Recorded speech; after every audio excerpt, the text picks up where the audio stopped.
Howdy folks, and welcome to the Hillbilly Kitchen. I want to start by thanking you all so very much for the cards, the gifts that you have sent, all of the wonderful comments, the prayers, especially the prayers, and the well wishes for mine and Jim's future, for our upcoming wedding celebration. I want to thank you for all of your suggestions and for all of your encouragement.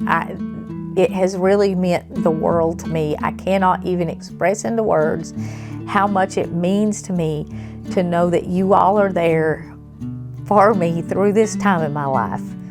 Like I said, you were there during the absolute darkest day, and sharing this with you is a way of repaying you for that. I want to share some joy and some goodness and some happiness with you. And I'm getting all choked up saying this. I'm sorry. This is a happy emotion here. Don't look like it, but it is. I really do appreciate your support.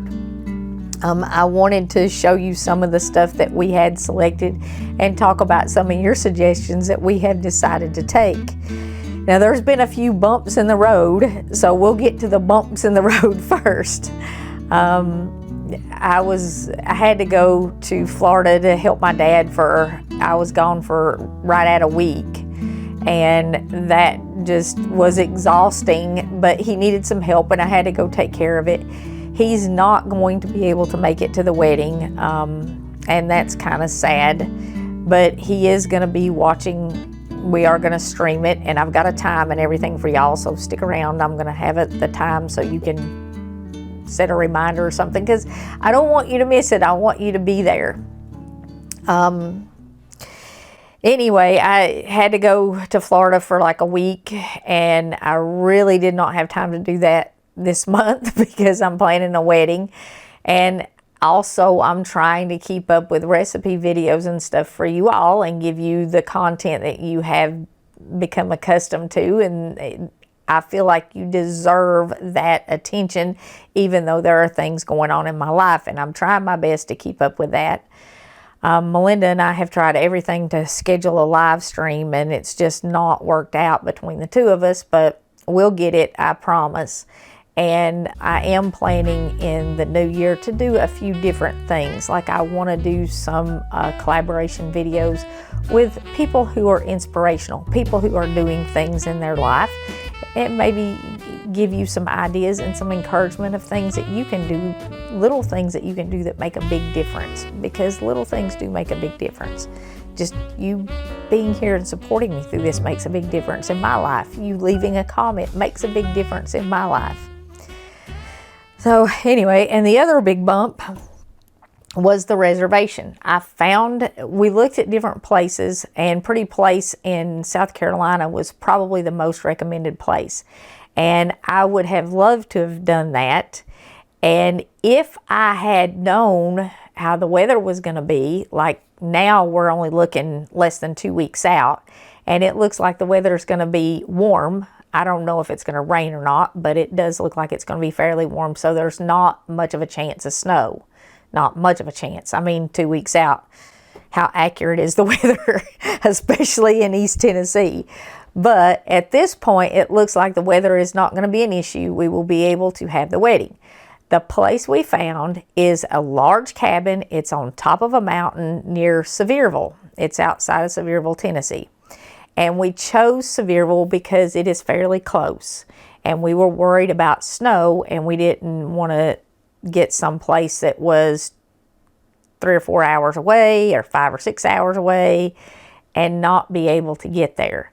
Also, our pastor who is doing the sermon, he is a lifelong friend of Jim's, and he lives in Knoxville, so it's less than an hour for him. It's like 30, 45 minutes for him. So that will be good. It's also close for Jim's family. It's close for my kids.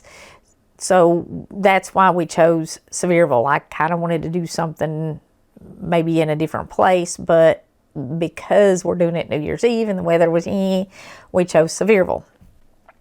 Well, I booked the cabin And I say cabin, this is a very large cabin, and it will hold about 60 people, and it looks like we're going to have about 60 people there with family and a few friends. And Greg is coming, and he's going to do part of the ceremony, and I'll tell you all about that in a minute. But I booked it through Viscasa, you know, worldwide company, I guess, or it's certainly been around for a while. It was not cheap. On New Year's Eve, a big cabin, you know, in the Smokies, not cheap. And when I booked it, they split the payment up, but it was supposed to be automatically billed. They billed me half of it when I did it, and then they were supposed to bill half of it in like 2 or 3 weeks. I don't know why they didn't just take it all right then. I didn't ask them to split it up, but that's what they did. Well, I don't think anything else about it. I've booked it. They've got my credit card information. Then I get an email that says, your payment is past due. Your reservation is not secure. And this is like, I don't know, November 23rd, 24th, something like that. So I click on the link, and it's a dead link. I mean, it goes nowhere, and this was supposed to be automatic. They had my credit card information and stuff. I wasn't supposed to have to do anything else. So I call Viscasa, and of course, I don't get, you know, I get somebody in a call center somewhere outside the country. Well, they eventually transfer me to a supervisor who is inside the country, and she tells me that Viscasa is no longer handling that particular property, that somebody else is handling it. She gives me a phone number. The phone number doesn't work. I mean, no phone number. So I call back, and this goes on for a week.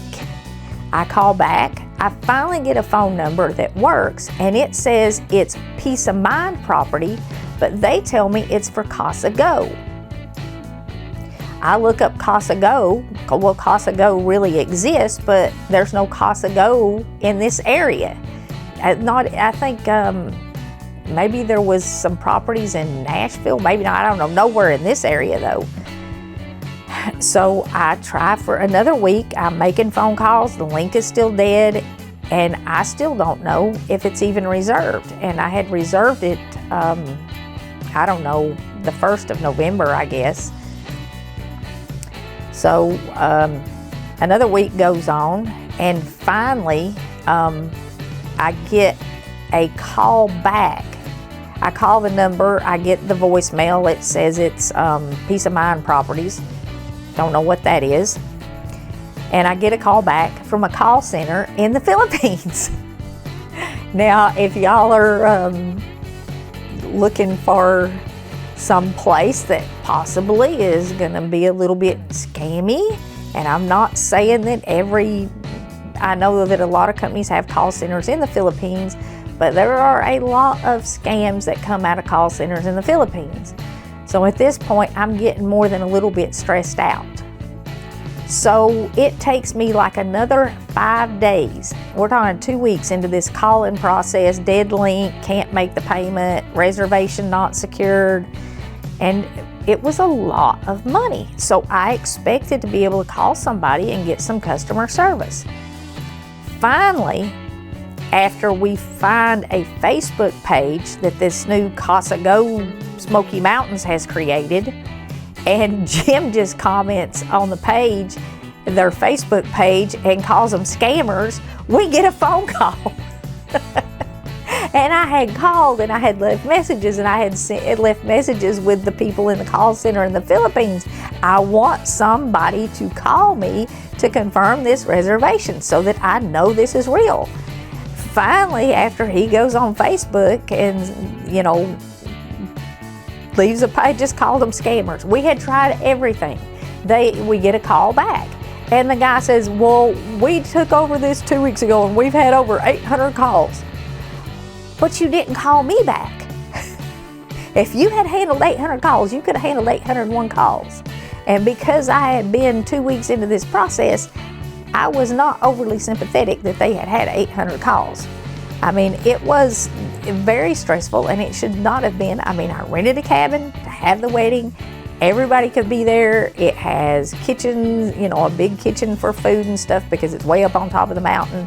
And, you know, that should have been the end of it. We should have had everything we needed. I should not have had to spend 2 weeks trying to confirm the reservation. And like I said, it was beyond stressful. So anyway, I think it's confirmed. I have paid the full payment. So hopefully we have a cabin, and it is perfect. It has, it's 2 stories with a basement, but the top balcony overlooks the mountains, and it has a beautiful sunset view with the Smoky Mountains behind it. I mean, it is just perfect, exactly what I wanted, a place with a mountain view. And it's big enough for our families to go and be there. So hopefully, after 2 weeks of not knowing, and I still was not 100% sure that that reservation was confirmed when I left to go to Florida to help my dad. Oh, anyway, that was the stressful part. Now, you know, I wasn't going to do a whole lot, but I think y'all have encouraged me to do a little bit more. Alex and Melinda have certainly pushed me to do a little bit more. I mean, they want it to be like a real wedding. So I ordered a dress, and my dress is this color. It's a champagne color. It does not fit great because, and I altered it a little bit, and it's okay, and I'm okay with it, but Alex and Melinda really, really want me to go try on some dresses. I don't expect I'm going to find anything that I like better, so I will probably be wearing a champagne colored dress because God did not make all of us shaped the same way. I have normal size legs, but a very, very short body. I'm like 5 foot nothing, and I have a 30-inch inseam, so I'm almost all leg. From my waist up is the, you know, I could wear a 3-year-old kid's clothes almost, because this is, waist up is only like 14, 16 inches.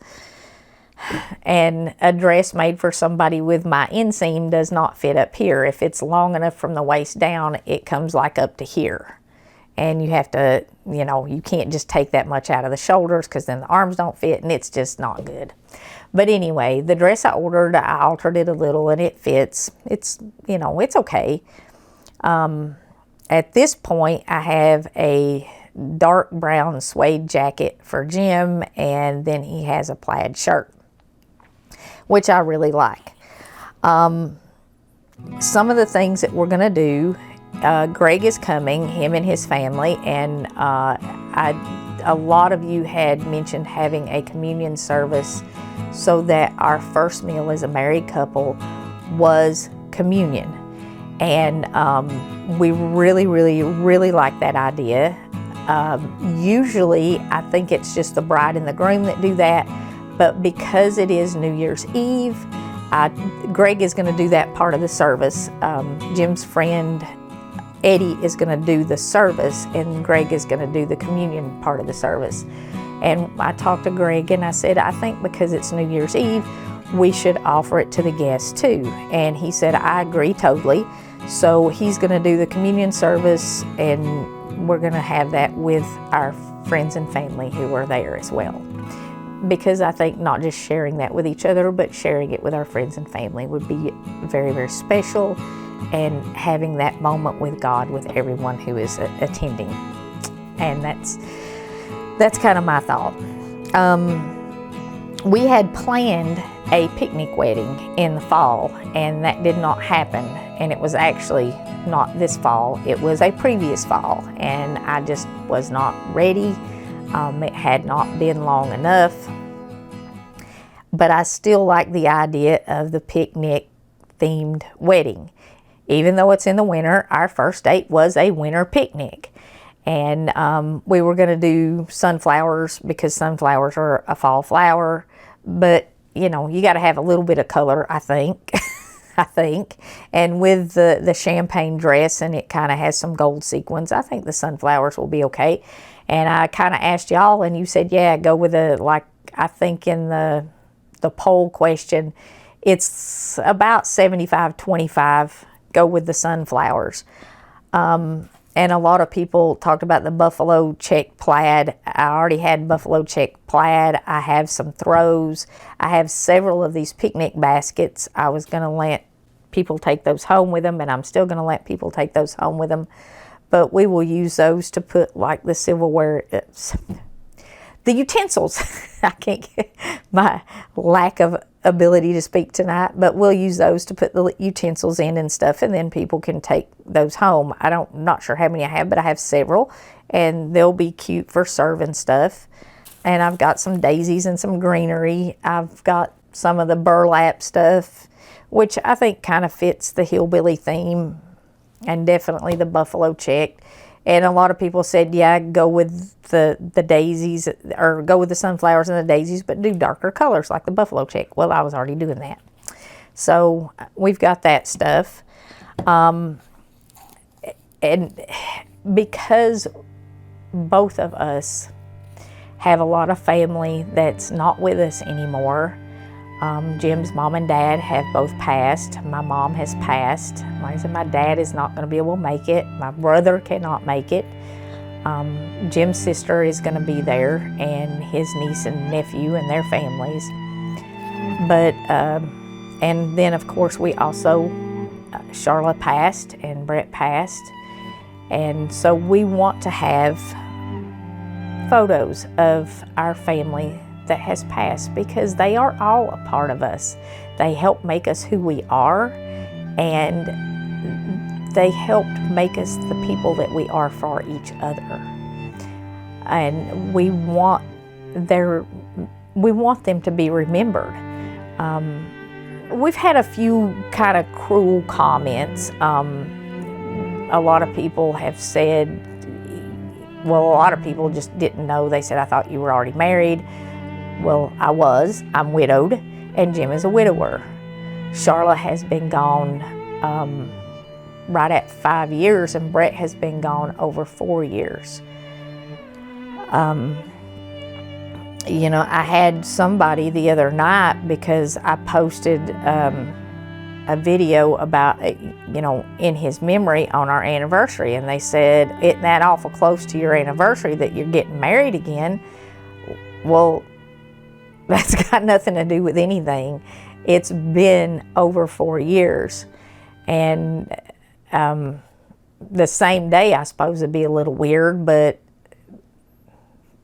the same month, I don't see anything wrong with it. And between the two of us, between Charlotte and, you know, when Jim and Charlotte were married, and when Charlotte passed, and Charlotte's birthday and their anniversary, you know, all that stuff, and Brett's birthday, and when Brett and I were married, and when Brett passed, and, you know, if we put all that stuff together, there's not a month that we could get married in that does not already have some kind of significance in our life.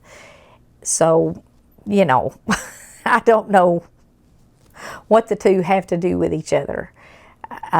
Brett's always going to be a part of my life. And if you are a widow or a widower, you understand that. He's a part of who I am. I would not be who I am if he had not been in my life for almost 36 years. And, you know, time is not going to change that. A lot of the things I do, I'm able to do them because he taught me how to do them. I'm doing this because he pushed me to do this. I mean, if he had not pushed me to do the Hillbilly Kitchen, to talk to you all, I would not be doing this. And so, you know, he's always going to be a part of who I am. So, you know, that kind of stuff that's like one comment in 1,000. But I did want to kind of address that. And 1 Corinthians 7:39 says, the wife is bound by the law as long as her husband liveth. But if her husband be dead, she is at liberty to marry to whom she will, only in the Lord. And we are doing everything we can to make God the center of this. And I am not bound by the law anymore. I am not doing anything to dishonor Brett. And in fact, most of Brett's family is going to be there. My family, my blood family is not, but my family with him his sister, his mother, I don't know about nieces and nephews, maybe a brother I think is planning on coming. So my family with him, they are going to be there. They are happy about this. They want to come and celebrate with us. So, you know, I'm not doing anything to dishonor him.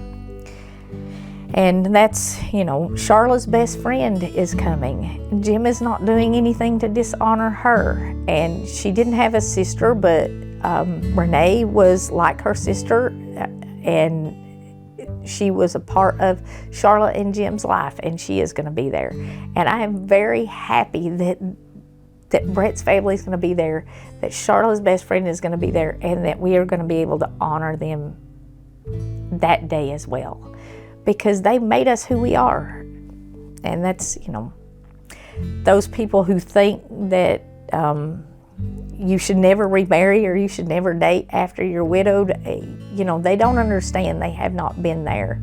And I want to say to all of you who have experienced that loss, who understand that, you have to do what you feel is right for you in your heart, and you have to do what is necessary for you to continue living.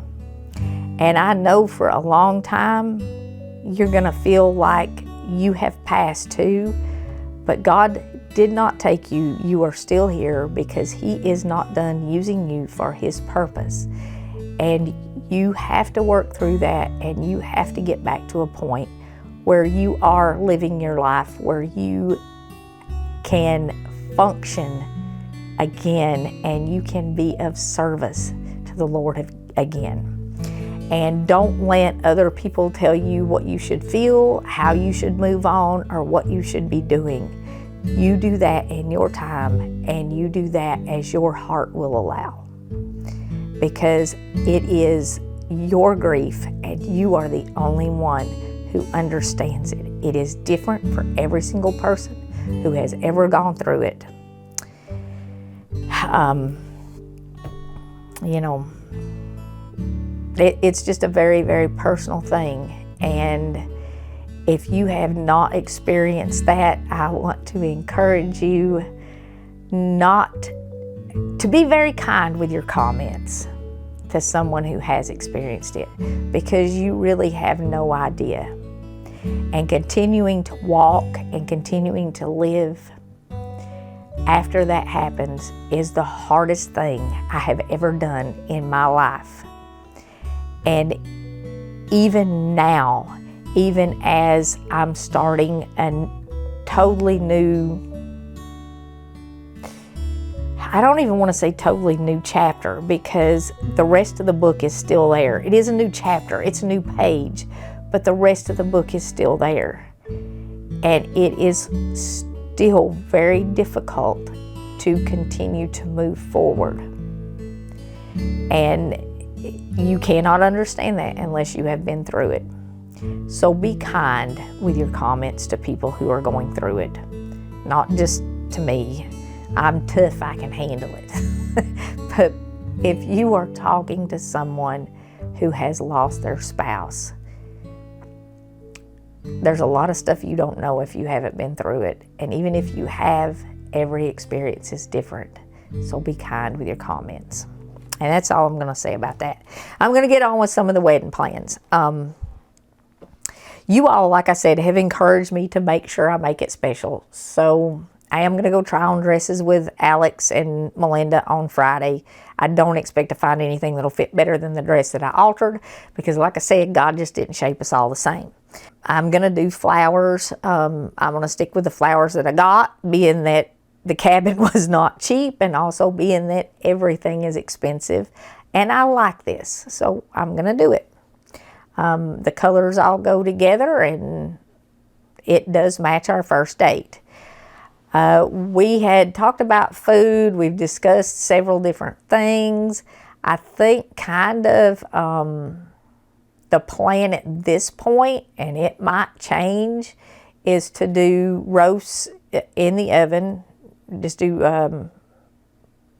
like a pot roast, but only do it in the oven, because I don't know what kind of cooking utensils are going to be at the cabin, but most of that can be prepped ahead of time and use the oven bags and stuff. So that's kind of what the plan is now, is to do the roast for dinner.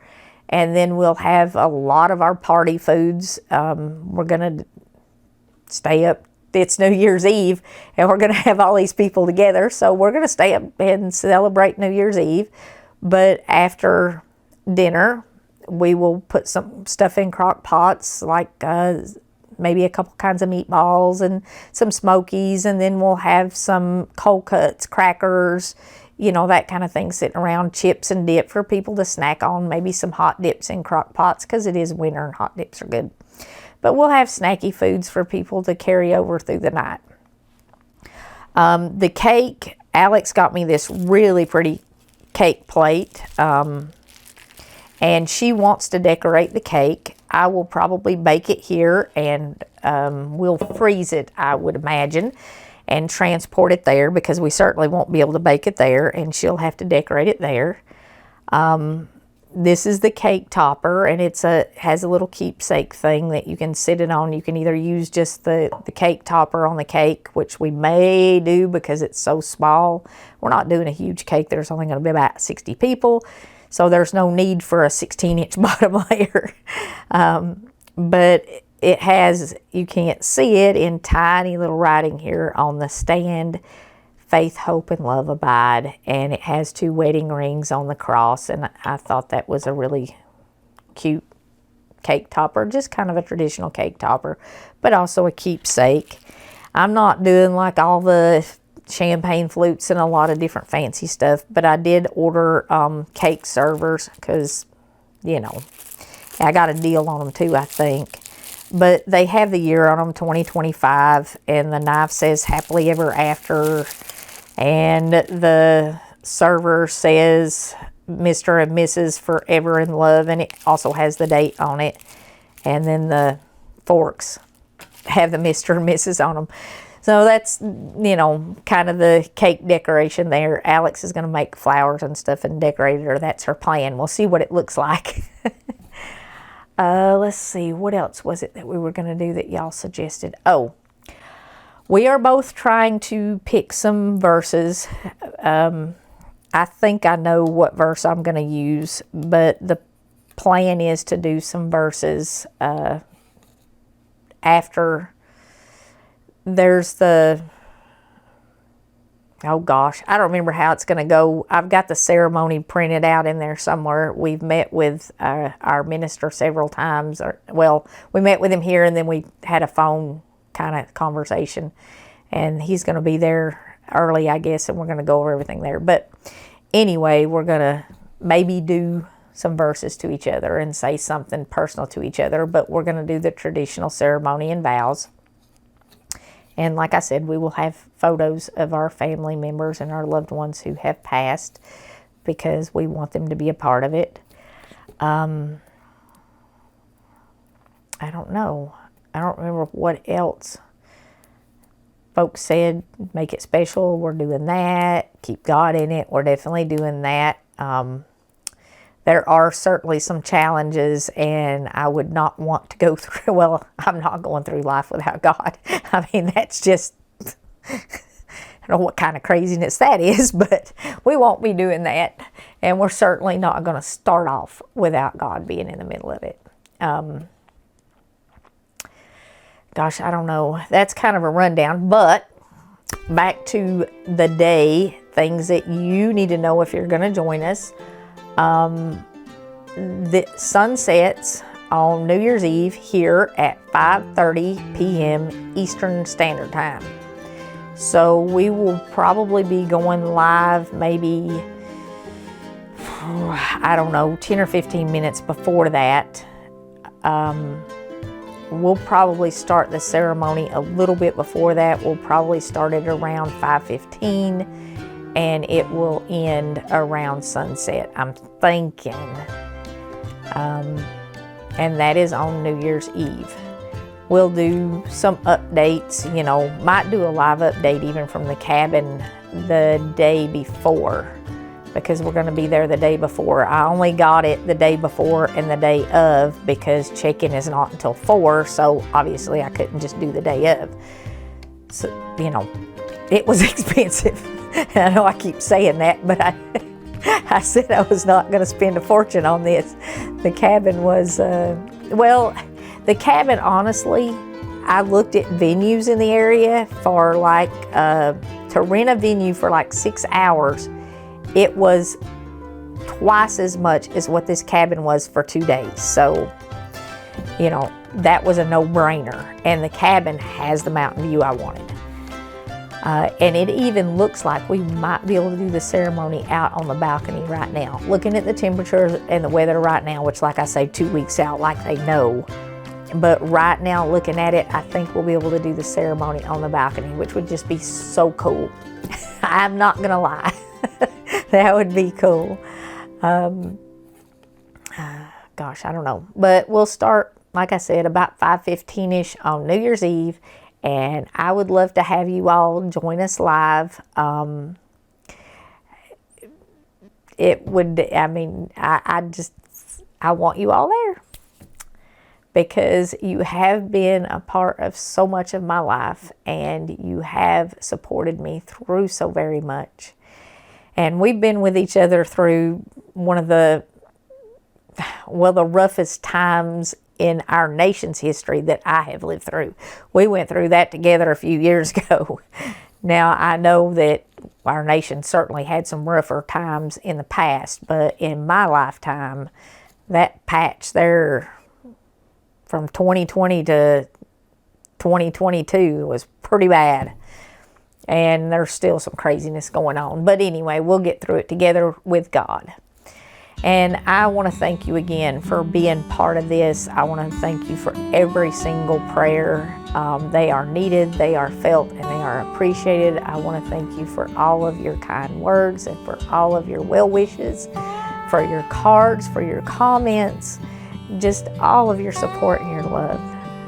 Thank you so very much for being a part of my life, for being a part of the Hillbilly Kitchen, for being a part of my journey, and for walking with me down my path.